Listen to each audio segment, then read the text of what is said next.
ॐ तच्छंयोरावृणीमहे गातुं यज्ञाय गातुं यज्ञपतये दैवी स्वस्तिरस्तु नः स्वस्तिर्मानुषेभ्यः ऊर्ध्वं जगात भेषजम् तन्नो अस्तु द्विपदे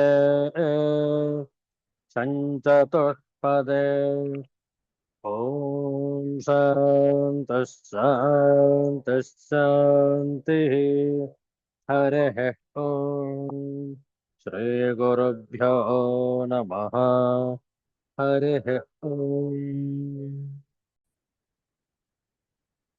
Universal prayer. O hidden light, vibrant in every atom. O hidden light, shining in every creature. O hidden love, embracing all in oneness. May each who feels himself as one with thee know he is also one with every other. Om Shanti Shanti Shanti. ಇಂದು ಆದಿತ್ಯವಾಸರ ಆಷಾಢ ಶುದ್ಧ ಷಷ್ಠಿ July ತಿಂಗಳ 19ನೇ ತಾರೀಕು 2026ನೇ ಇಸ್ವಿ. ಇಂತಹ ಶೀತಲ ವಾತಾವರಣದ ಭಾನುವಾರದ ಮುಸ್ಸಂಜೆಯಲ್ಲಿ ಕಾಲಭೈರವಾಷ್ಟಕಂ ಇದರ ಪಾರಾಯಣ ಶ್ರದ್ಧೆಯಿಂದ ಆಲಿಸುವಂತವರಾಗಿ ಕಾಲಭೈರವಾಷ್ಟಕಂ ಸ್ತೋತ್ರಂ. ದೇವರಾಜ ಸೇವ್ಯಮಾನ ಪಾವನಾಂಘ್ರಿ ಪಂಕಜಂ ವ್ಯಾಲಯಜ್ಞ ಸೂತ್ರಮಿಂದು ಶೇಖರಂ ಕೃಪಾಕರಂ ನಾರದಾದಿ ಯೋಗಿ ವೃಂದ ವಂದಿತಂ ದಿಗಂಬರಂ ಕಾಶಿಕಾಪುರಾಧಿನಾಥ ಕಾಲಭೈರವಂ ಭಜೆ ಭಾನುಕೋಟಿ ಭಾಸ್ವರಂ ಭವಾಬ್ಧಿತಾರಕಂ ಪದಂ ನೀಲಕಂಠಮೀಪ್ಸಿತಾರ್ಥದಾಯಕಂ ತ್ರಿಲೋಚನಂ ಕಾಲಕಾಲಮಂಬುಜಾಕ್ಷಮಕ್ಷಶೂಲಮಕ್ಷರಂ ಕಾಶಿಕಾಪುರಾಧಿನಾಥ ಕಾಲಭೈರವಂ ಭಜೆ ಶೂಲಟಂಕಪಾಶದಂಡಪಾಣಿಮಾದಿಕಾರಣಂ ಶ್ಯಾಮಕಾಯಮಾದಿದೇವಮಕ್ಷರಂ ನಿರಾಮಯಂ ಭೀಮವಿಕ್ರಮಂ ಪ್ರಭುಂ ವಿಚಿತ್ರತಾಂಡವ ಪ್ರಿಯಂ ಕಾಶಿಕಾಪುರಾಧಿನಾಥ ಕಾಲಭೈರವಂ ಭಜೆ ಭುಕ್ತಿಮುಕ್ತಿದಾಯಕಂ ಪ್ರಶಸ್ತ ಚಾರು ವಿಗ್ರಹಂ ಭಕ್ತವತ್ಸಲಂ ಸ್ಥಿರಂ ಸಮಸ್ತಲೋಕ ವಿಗ್ರಹಂ ನಿಕ್ವಣನ್ಮನೋಜ್ಞ ಹೇಮ ಕಿಂಕಿಣೀಲ ಸತ್ಕಟಿಂ ಕಾಶಿಕಾಪುರಾಧಿನಾಥ ಕಾಲಭೈರವಂ ಭಜೆ ಧರ್ಮಸೇತುಪಾಲಕಂ ಸ್ವಧರ್ಮಮಾರ್ಗನಾಶಕಂ ಕರ್ಮಪಾಶಮೋಚಕಂ ಸುಶರ್ಮದಾಯಕಂ ವಿಭುಂ ಸ್ವರ್ಣವರ್ಣಕೇಶಪಾಶೋಭಿತಾಂಗನಿರ್ಮಲಂ ಕಾಶಿಕಾಪುರಾಧಿನಾಥ ಕಾಲಭೈರವಂ ಭಜೆ ರತ್ನಪಾದುಕಾಪ್ರಭಾಭಿರಾಮಪಾದಯುಗ್ಮಕಂ ನಿತ್ಯಮದ್ವಿತೀಯಮಿಷ್ಟದೈವತಂ ನಿರಂಜನಂ ಮೃತ್ಯುದರ್ಪನಾಶನಂ ಕರಾಲದಂಷ್ಟ್ರಭೂಷಣಂ ಕಾಶಿಕಾಪುರಾಧಿನಾಥ ಕಾಲಭೈರವಂ ಭಜೆ ಅಟ್ಟಹಾಸ ಭಿನ್ನ ಪದ್ಮಜಾಂಡಕೋಶ ಸಂತತಿಂ ದೃಷ್ಟಿಪಾತ ನಷ್ಟ ಪಾಪ ಜಾಲ ಮುಗ್ರ ಶಾಸನಂ ಅಷ್ಟಸಿದ್ಧಿದಾಯಕಂ ಕಪಾಲಮಾಲಿಕಾಧರಂ ಕಾಶಿಕಾಪುರಾಧಿನಾಥ ಕಾಲಭೈರವಂ ಭಜೆ ಭೂತಸಂಘನಾಯಕಂ ವಿಶಾಲಕೀರ್ತಿದಾಯಕಂ ಕಾಶಿವಾಸಿ ಲೋಕ ಪುಣ್ಯ ಪಾಪಶೋಧಕಂ ವಿಭುಂ ನೀತಿಮಾರ್ಗಕೋವಿದಂ ಪುರಾತನಂ ಜಗತ್ಪತಿಂ ಕಾಶಿಕಾಪುರಾಧಿನಾಥ ಕಾಲಭೈರವಂ ಭಜೆ ಕಾಲಭೈರವಾಷ್ಟಕಂ ಪಠಂತಿ ಯೇ ಮನೋಹರಂ ಜ್ಞಾನಮುಕ್ತಿಸಾಧಕಂ ವಿಚಿತ್ರಪುಣ್ಯವರ್ಧನಂ ಶೋಕಮೋಹಲೋಭದೈನ್ಯಕೋಪತಾಪನಾಶನಂ ते प्रयान्ति कालभैरवाङ्घ्रिसन्निधिं ध्रुवम् ते प्रयान्ति कालभैरवाङ्घ्रिसन्निधिं ध्रुवम् ते प्रयान्ति कालभैरवाङ्घ्रि सन्निधिं ध्रुवम् हर हर नमः पार्वती पतये हर हर महादेव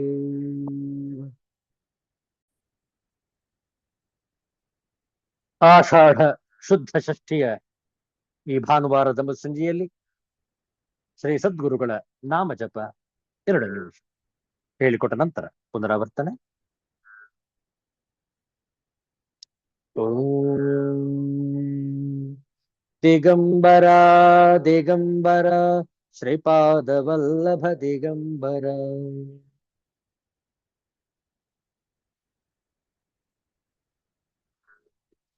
ದಿಗಂಬರ ದಿಗಂಬರ ಶ್ರೀಪಾದವಲ್ಲಭ ದಿಗಂಬರ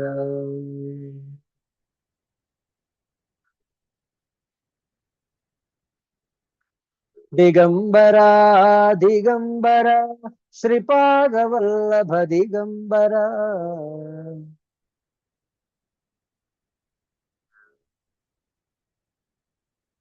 ಬ್ರಹ್ಮ ವಿಷ್ಣು ಮಹೇಶ್ವರ ಶ್ರೀಪಾದವಲ್ಲಭ ದಿಗಂಬರ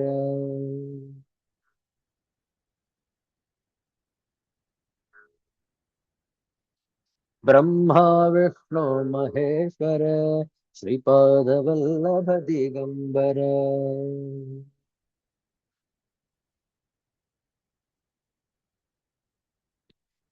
ದಿಗಂಬರ ದಿಗಂಬರ ಶ್ರೀಪಾದವಲ್ಲಭ ದಿಗಂಬರ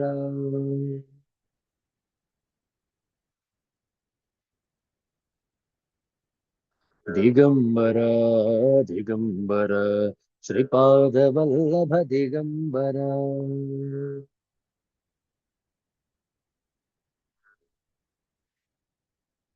ದಿಗಂಬರ ದಿಗಂಬರ ಶ್ರೀಪಾದವಲ್ಲಭ ದಿಗಂಬರ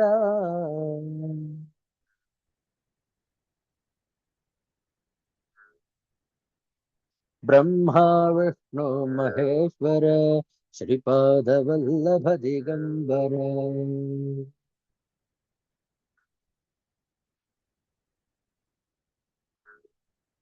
ಬ್ರಹ್ಮ ವಿಷ್ಣು ಮಹೇಶ್ವರ ಶ್ರೀಪಾದವಲ್ಲಭ ದಿಗಂಬರ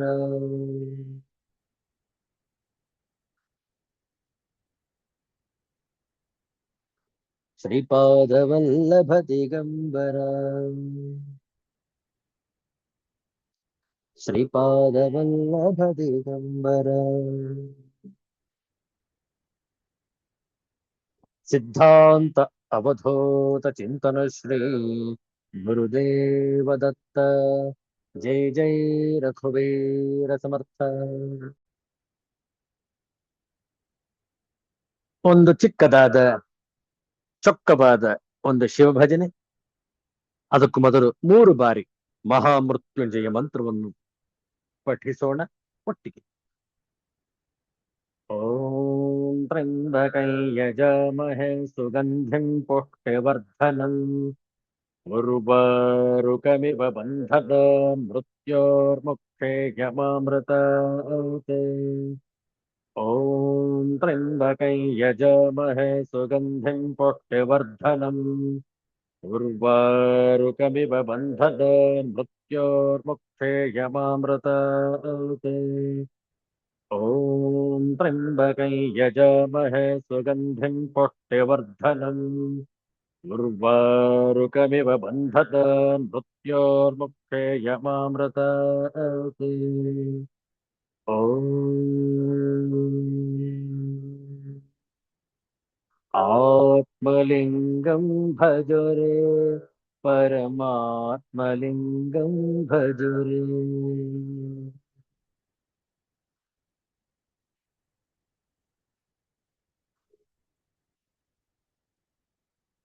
ಆತ್ಮಲಿಂಗಂ ಭಜರೆ ಪರಮಾತ್ಮಲಿಂಗಂ ಭಜರೆ.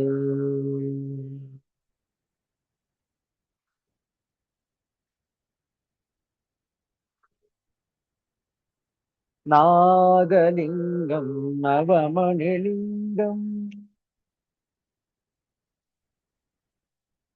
नागलिंगम नवमणिलिंगम नाभि कमल उद्भवलिंगम नाभि कमल उद्भवलिंगम परमेश्वर लिंगम भजरे सर्वेश्वर लिंगम भजरे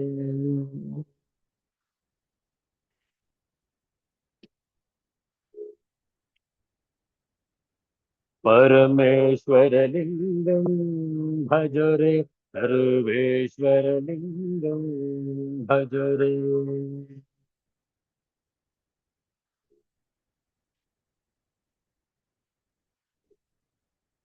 आत्मलिंगम भजरे परमात्मलिंगम भजरे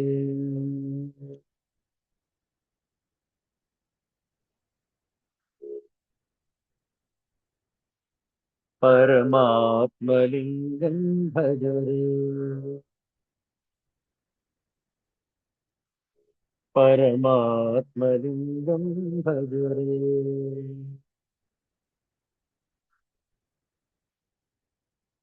सिद्धांत अवधूत चिंतन श्री गुरुदेव दत्त जय जय रघुवीर समर्थ श्री सद्गुरुनाथ महाराज की जय।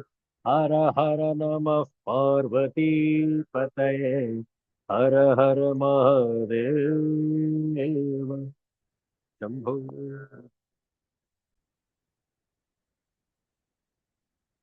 श्रीमद्भगवद्गीतायाः अष्टादशोऽध्यायः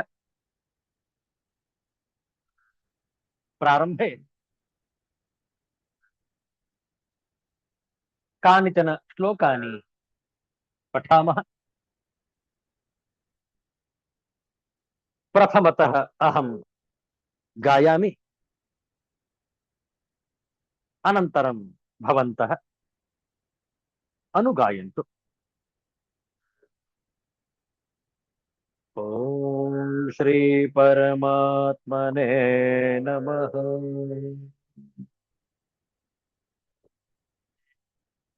अथ अष्टादशोऽध्यायः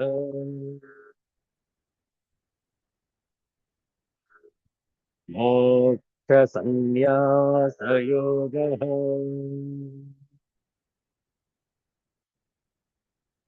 अर्जुन उवाच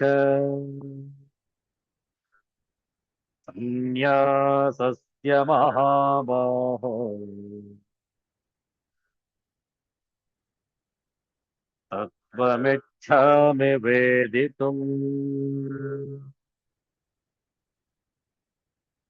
त्यागस्य च हृषीकेश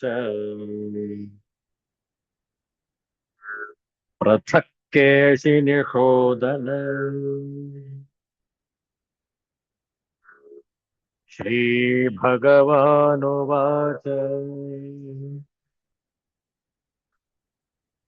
काम्यानां कर्मणां न्यासम्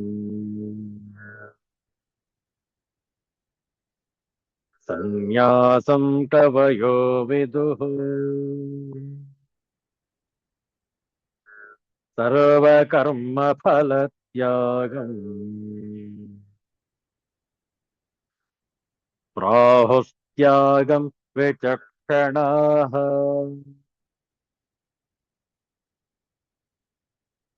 त्याज्यं दोषवदित्येके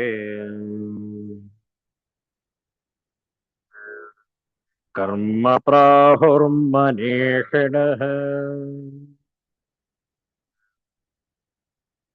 यज्ञदानतपः कर्म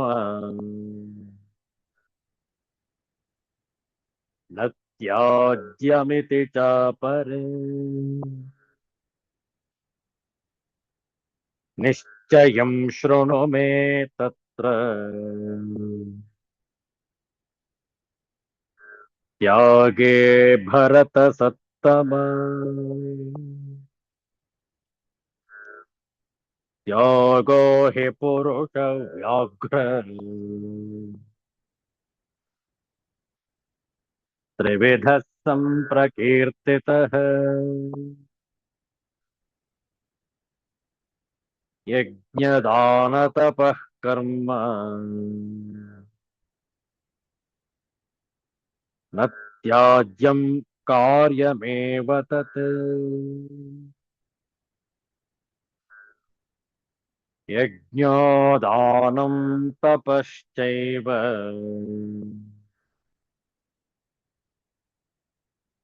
पावनानि मनीषिणा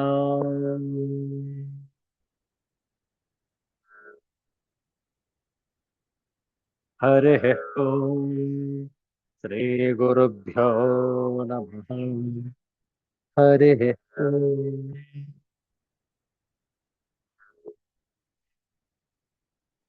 ಯಜ್ಞ ದಾನ ತಪಸ್ಸೆಂಬ ಕರ್ಮಗಳನ್ನು ಯಾವತ್ತೂ ಕೂಡ ನಾವು ಪರಿತ್ಯಜಿಸಬಾರದು ಎಂಬುವಂಥದ್ದನ್ನು ಈ 5ನೆಯ ಶ್ಲೋಕ ನಮ್ಮನ್ನು ಎಚ್ಚರಿಸುತ್ತಿದೆ. ನೋಡುವ ಈ ಶ್ಲೋಕದ ಶಾಂಕರ ಭಾಷ್ಯ.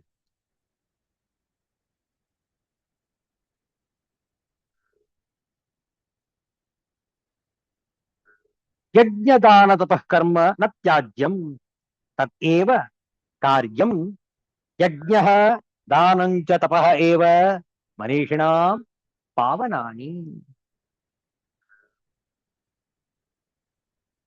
ಯಜ್ಞಃ ದಾನಂ ತಪಃ ಇತ್ಯೇತತ್ ತ್ರಿವಿಧಂ ಕರ್ಮ ನ ತ್ಯಾಜ್ಯಂ ನ ತ್ಯಕ್ತವ್ಯಂ ಕಾರ್ಯಂ ಕರಣೀಯಮೇವ ತತ್.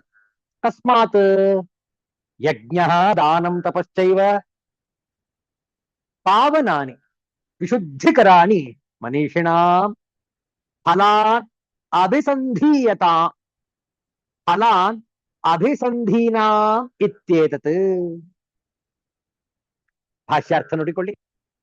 ಯಜ್ಞ ದಾನ ತಪಸ್ಸು ಎಂಬೀ 3 ಬಗೆಯ ಕರ್ಮವು ತ್ಯಾಜ್ಯವಲ್ಲ, ಬಿಡತಕ್ಕದ್ದಲ್ಲ, ಕಾರ್ಯವೇ ಮಾಡತಕ್ಕದ್ದೇ. ಏಕೆಂದರೆ ಯಜ್ಞವೂ ದಾನವೂ ತಪಸ್ಸು ಅರಿತವರಿಗೆ, ಫಲವನ್ನು ಕೋರದವರಿಗೆ ಎಂದರ್ಥ. ಅಂಥವರಿಗೆ ಪಾವನಗಳಾಗಿರುತ್ತವೆ, ವಿಶುದ್ಧಿಯನ್ನು ಉಂಟು ಮಾಡುವವಾಗಿರುತ್ತವೆ. ಆದ್ರಿಂದ ಯಜ್ಞ ದಾನ ತಪಸ್ಸನ್ನು ಬಿಡಲೇಬಾರದು. ಕಾರಣ ಅದು ನಮ್ಮ ಶುದ್ಧೀಕರಣಕ್ಕೆ, ಮನಸ್ಸಿನ ಒಂದು ಪಾವಿತ್ರ್ಯತೆಗೆ ಸಹಕರಿಸುವುದು. ಆದ್ದರಿಂದ ಅದನ್ನು ಬಿಡತಕ್ಕದ್ದಲ್ಲ.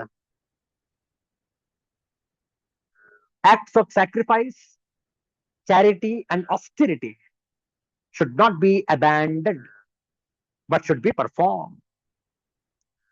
Worship, charity and also austerity are the purifiers of even the wise. What has been said earlier has been accepted and emphasized. Practice of worship, that is yajna, charity, dana and austerity, tapas, should not be abandoned. We have already found in the previous chapter that these, when properly pursued, bring about a brilliant discipline within and create conditions under which alone the highest spiritual unfoldment and the final experience of the infinite are possible. Krishna says here that these can purify even thoughtful men, the wise people, men of evolutionary tendencies who seek freedom from their personality obsessions must, with devotion and the right attitude of mind, perform yajnas, dana and tapas. Thereby they can discover an endless amount of inner peace and balance. ಭಗವದ್ಗೀತೆಯ ಸದುಪದೇಶ ನೋಡಿ. ಯಾರೇ ಆಗಿರಲಿ, ಬಡವರೇ ಆಗಿರಲಿ, ಶ್ರೀಮಂತರೇ ಆಗಿರಲಿ, ವೃದ್ಧರೇ ಆಗಿರಲಿ, ಯುವಕ ಯುವತಿಯರೇ ಆಗಿರಲಿ, ಎಲ್ಲರೂ ಕೂಡ ಅವರವರ ಕರ್ತವ್ಯ ಕರ್ಮಗಳನ್ನು ಪಾಲಿಸಲೇಬೇಕು. ಅದರಲ್ಲೂ ಯಜ್ಞ, ದಾನ, ತಪಸ್ಸು ಈ ಮೂರೂ ಆಚರಣೆಗಳನ್ನು ಬಿಡತಕ್ಕದ್ದಲ್ಲ. ಪ್ರತಿನಿತ್ಯ ಸಂಧ್ಯಾ ವಂದನೆ, ಪ್ರತಿನಿತ್ಯ ಪೂಜಾದಿ ಕೈಂಕರ್ಯಗಳನ್ನು ಎಲ್ಲರೂ ಕೂಡ ಮಾಡಬೇಕು. ಕಾರಣ ನಮ್ಮ ಮನಸ್ಸು ಪವಿತ್ರಗೊಳ್ಳುತ್ತೆ, ನಮ್ಮ ಮನಸ್ಸು ಶುದ್ಧವಾಗುತ್ತೆ, ಚಿತ್ತ ಶುದ್ಧಿ ಕಾರಣವಾಗುತ್ತೆ. ಕಾರಣ ಚಿತ್ತ ಶುದ್ಧಿಯಾದರೆ ಮಾತ್ರ ಆತ್ಮಜ್ಞಾನವು ಅಂತಃಕರಣದಲ್ಲಿ ಸ್ಫುರಿಸುವುದು. ಮನಸ್ಸು ಶುದ್ಧಿ ಇಲ್ಲದೆ ಇದ್ದಾಗ ಖಂಡಿತವಾಗಿಯೂ ಅಧ್ಯಾತ್ಮದ ಚಿಂತನೆಗಳು ನಡೆಯುವುದಿಲ್ಲ. ಎಲ್ಲಿ ರಾಮನಿರುತ್ತಾನೋ ಅಲ್ಲಿ ಕಾಮ ಇರುವುದಿಲ್ಲ, ಎಲ್ಲಿ ಕಾಮವಿರುತ್ತೋ ಅಲ್ಲಿ ರಾಮ ಇರುವುದಿಲ್ಲ. ಆದ್ದರಿಂದ ನಾವು ಹೃದಯದಲ್ಲಿ ರಾಮನನ್ನು ಪ್ರತಿಷ್ಠಾಪಿಸಿಕೊಳ್ಳಬೇಕು, ಕಾಮನೆಯನ್ನು ದೂರ ಇಡಬೇಕು. ಆಗ ಮಾತ್ರ ಮನಸ್ಸು ಪವಿತ್ರವಾಗುವುದು. ಇಲ್ಲದಿದ್ದರೆ ಅಂತಹ ಒಂದು ಪವಿತ್ರ ಭಾವನೆಯಿಂದ ನಾವು ನಮ್ಮ ಆಚರಣೆಗಳನ್ನು ಮಾಡತಕ್ಕದ್ದು ಎಂಬುದು ಈ ಶ್ಲೋಕದ ಪೂರಣ. ನೋಡುವ ಒಂದು ಕಗ್ಗದ ವಿಚಾರ. ಕುಸುಮ ಸಖನೇ ನೀನು ಹಿಸುಕದೆಯೇ ಮೂಸದನು, ಹಿಸುಕೆ ಕಟುಕಂಪು ನರಲೋಕ ಬಗರವನು. ಗಸಿಯ ಕಲಕದೆ ಕೊಳದ ಮೇಲ್ತಿಳಿಯ ಕುಡಿದು ನಡೆ, ಹಸನು ಹಗುರದ ಬಾಳು ಮಂಕುತಿಮ್ಮ. ಹಸನು ಹಗುರದ ಬಾಳು ಮಂಕುತಿಮ್ಮ. ಮಂಕುತಿಮ್ಮ ಮಂಕುತಿಮ್ಮ. ಮೂಸದನು, ಮೂಸು ಅದನು, ನರಲೋಕವದರ ಒಲೆ, ನರಲೋಕವು ಅದರ ಒಲೆ. ಮೇಲ್ತಿಳಿಯ, ಮೇಲ್ತಿಳಿಯ ಮೂಸು ವಾಸನೆಯನ್ನು ಆಘ್ರಾಣಿಸು, ಕಟುಕಂಪು ಘಾಟು ವಾಸನೆ, ಗಸಿ ಬಗ್ಗಡ. ಭಾವಾರ್ಥ ನೋಡಿಕೊಳ್ಳಿ. ನೀನು ಕುಸುಮಗಳ ಮಿತ್ರನಾದರೆ ಅವುಗಳನ್ನು ಹಿಸುಕದೆ ಕೇವಲ ಅವುಗಳ ಸುಗಂಧವನ್ನು ಮಾತ್ರ ಆಘ್ರಾಣಿಸು. ಹಿಸುಕಿದರೆ ಸುಗಂಧದ ಬದಲು ಕಡು ಕಮುಟು ವಾಸನೆ ಬರುತ್ತದೆ. ಈ ಜಗತ್ತೂ ಹಾಗೆ ಬದುಕಿನ ಅಂತರಾಳದಲ್ಲಿ ಭಾವಗಳ ಮತ್ತು ಅನುಭವಗಳ ರಾಡಿ ಅಡಗಿದೆ. ಅದನ್ನು ಕಲಕದೆ ರಾಡಿ ಇರುವ ಕೊಳದ ತಿಳಿ ನೀರನ್ನು ಕುಡಿಯುವಂತೆ ಬದುಕಿನಲ್ಲಿ ತೀರ ಆಳಕ್ಕೆ ಇಳಿಯದೆ ಹಗುರವಾಗಿ ಹಸನಾದ ಬಾಳನ್ನು ಬಾಳು ಎನ್ನುತ್ತಾರೆ ಮಾನ್ಯ ಗುಂಡಪ್ಪನವರು ಈ ಮುಕ್ತಕದಲ್ಲಿ. If you are a flower, you would know that you should smell them without holding them too tight. If you have a flower, you would know that you should smell them without holding them too tight. If you crush them, the fragrance turns into a stink. One must deal with this world likewise. Just like we should drink the clear water from the top of the lake without disturbing the sediment at the bottom, life is happy if dealt with lightly. Mankutimma. Kusuma sakhane neenu ಹಿಸುಕದೆಯ ಮೂಸದನು, ಹಿಸುಕೆ ಕಟುಕಂಪು ನರಲೋಕ ವದರವೊನೆ. ಗಸಿಯ ಕಲಕದೆ ಕೊಳದ ಮೇಲ್ತಿಳಿಯ ಕುಡಿದು ನಡೆ, ಹಸನು ಹಗುರದ ಬಾಳು ಮಂಕುತಿಮ್ಮ. ಮಂಕುತಿಮ್ಮ ಮಂಕುತಿಮ್ಮ.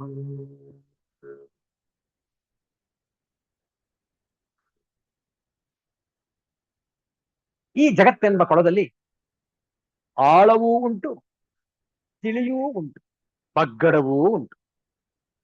ಕೊಳದಲ್ಲಿ ನೀರು ಕುಡಿಯಲು ಹೋದಾಗ ಮೇಲಿರುವ ತಿಳಿ ನೀರನ್ನು ಕುಡಿಯಬೇಕು, ಅಲ್ಲದೆ ಆ ನೀರನ್ನು ಕದಡಿ ಬಿಟ್ಟರೆ ಬಗ್ಗಡವೆಲ್ಲ ಮೇಲೆ ಬಂದು ನೀರು ಕುಡಿಯಲಾಗುವುದಿಲ್ಲ.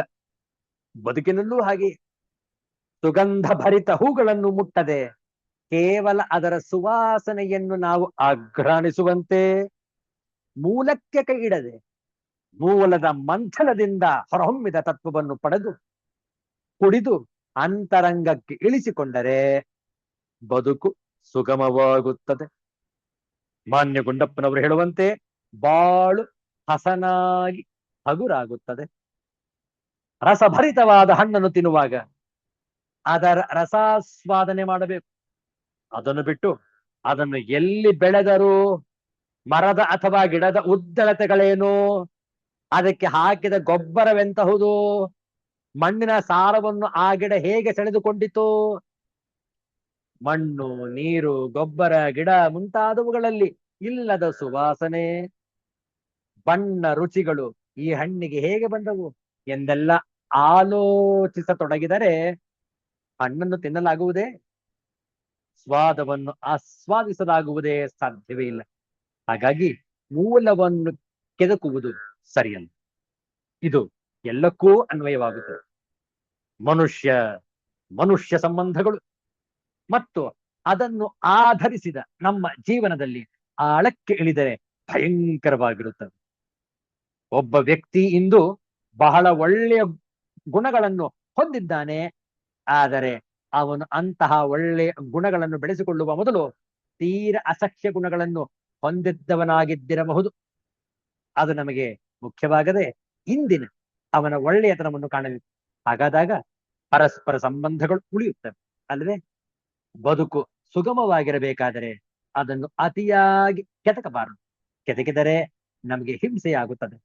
ಹಸನಾಗಿ ಹಗುರವಾಗಿ ಬದುಕಬೇಕು ಎನ್ನುವುದೇ ಈ ಮುಕ್ತಕದ ಪೂರಣ. ಭಗವದ್ಗೀತೆಯ ವಿಚಾರಗಳು ನಮ್ಮನ್ನು ಹಂತದಿಂದ ಹಂತಕ್ಕೆ ಮೇಲ್ದರ್ಜೆಗೆ ಒಯ್ಯುತ್ತದೆ. ಕಟ್ಟ ಕಡೆಗೆ ಆತ್ಮಜ್ಞಾನದ ಒಂದು ಗಮ್ಯವನ್ನು ನಮಗೆ ತಿಳಿಸಿಕೊಟ್ಟು ಅದನ್ನು ಅನುಭಾವದಿಂದ ತಿಳಿದುಕೊಂಡು ಬದುಕಿನ ಸಾರ್ಥಕ್ಯವನ್ನು ಪಡೆಯತಕ್ಕದ್ದು. ಇದರ ನಿಟ್ಟಿನಲ್ಲಿ ಭಗವದ್ಗೀತಾ ವಿಚಾರಗಳು ಮುಂದುವರಿಯುತ್ತವೆ. ಮುಂದಿನ ಭಾಗ ಇಲ್ಲಿಗೆ ಇಂದಿನ ಸತ್ಸಂಗವನ್ನು ಸಂಪನ್ನಗೊಳಿಸೋಣ. ಶಾಂತಿ ಮಂತ್ರದೊಂದಿಗೆ. ಓಂ ಸರ್ವೇ ಭವಂತು ಸುಖಿನಃ, ಸರ್ವೇ ಸಂತು ನಿರಾಮಯಾಃ, ಸರ್ವೇ ಭದ್ರಾಣಿ ಪಶ್ಯಂತು, ಮಾ ಕಶ್ಚಿತ್ ದುಃಖಭಾಗ್ ಭವೇತ್. ಓಂ ಶಾಂತಿ ಶಾಂತಿ ಶಾಂತಿ. ಹರಿಃ ಓಂ. ಶ್ರೀ ಗುರುಭ್ಯೋ ನಮಃ. ಹರಿಃ ಓಂ. ಮತ್ತೆ ಭೇಟಿಯಾಗೋಣ. ಎಲ್ಲರಿಗೂ ಒಳಿತಾಗಲಿ, ಎಲ್ಲರಿಗೂ ಶುಭವಾಗಲಿ. ಜೈ ಶ್ರೀ ಗುರುದೇವ ದತ್ತ.